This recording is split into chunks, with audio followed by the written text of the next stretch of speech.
we're facing an extraordinary challenge on a global basis. We're expecting to have 2 billion additional people on Earth by conservative estimates by the year 2050. And presently we have almost 900 million people who have inadequate food to sustain their life already. So we have a real challenge ahead of us on a global basis.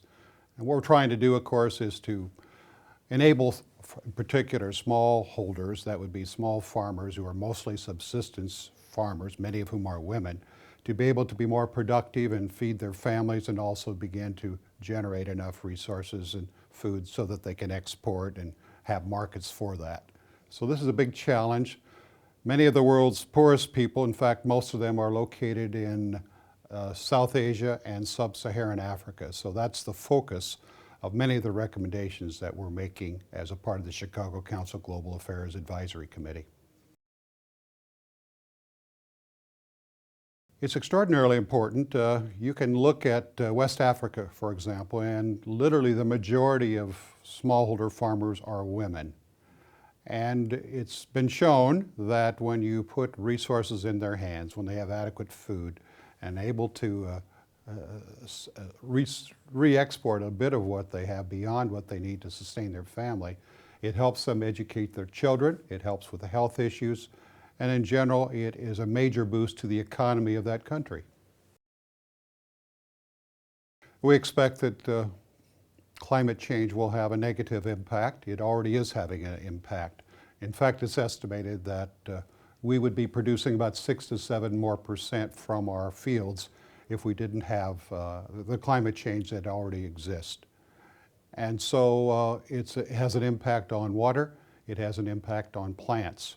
So if you look at the Great Plains, my native country and this United States, you can see some impact already of climate change. And we're going to have seeds and plants that are adapted by research and experimentation to better cope with the climate change. And in many cases, the crop patterns will change as the climate is having its effect upon this country and every place on Earth. Well, of course, we have humanitarian instincts, and the American people have always been very generous, but I think you need to look at it as a national security issue as well. After the food crisis of 2008, when the cost of food skyrocketed in developing countries like Southeast Asia, we saw major unrest, not only there, but in North Africa.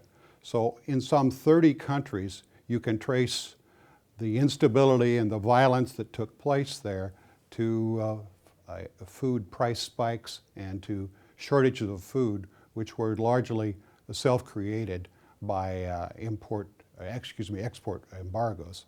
So it's a matter of avoiding future difficulties around the world which would prompt us to otherwise intervene in those countries. So it's better for us to really have a sustainable kind of agriculture production which avoids these food spikes and enables trading of commodities across boundaries more efficiently than is currently the case if we want to avoid all this instability, which often leads to violence and terror.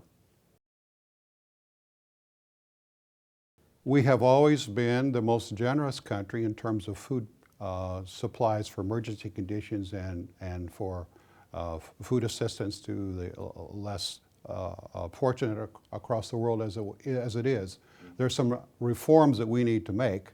There's no doubt about that. And some of the recommendations that come out of the Council and from this symposium will relate to more efficiently delivering our food assistance and making sure that what we do doesn't really harm farm production in that country, which has been the impact in some cases, unfortunately.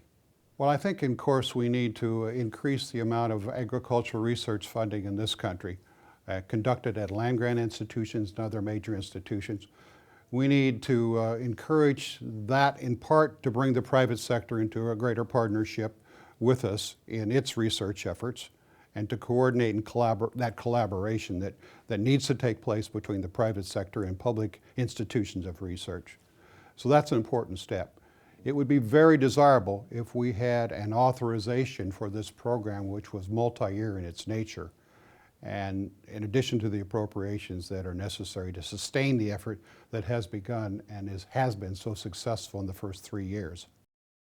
I'd like to see a great more emphasis on science and eliminating trade barriers and bringing the private sector more effectively into a cooperative relationship with American institutions and with other research institutions around the whole world.